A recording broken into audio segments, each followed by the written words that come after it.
خواجہ غریب نواز معین الدین چشتی اجمیری جیسا بزرگ جس نے ایک نگاہ سے 90 لاکھ ہندوؤں کو مسلمان کیا. سوچنے کی بات ہے کہ یہ صلاحیت اور قابلیت خواجہ غریب نواز کی نگاہوں میں کہاں سے پیدا ہوئی ہے، کیسے یہ مقام ملا ہے خواجہ غریب نواز کو. تو ماننا پڑے گا داتا صاحب کے قدموں کی جانب آج بھی خواجہ غریب نواز کی قلعہ گاہ ہے، جہاں بیٹھ کر انہوں نے اللہ کی عبادت کی ہے اور داتا صاحب کا فیض حاصل کیا ہے. اور وہ فیض لے کر ہندوستان کے اندر پہنچے اور پھر کس انداز سے مسلمانوں کے دلوں سے کفر کو نکالا اور ایمان کا نور منتقل کیا ہے.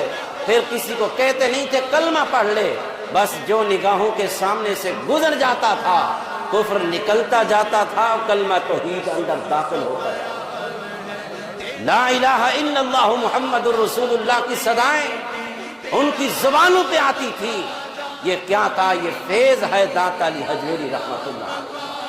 کہیں خواجہ غریب نواز کی صورت میں داتا صاحب کا فیض نظر آتا ہے، کہیں بابا فرید الدین گنج شکر رحمت اللہ علیہ کی صورت میں داتا صاحب کا فیض نظر آتا ہے.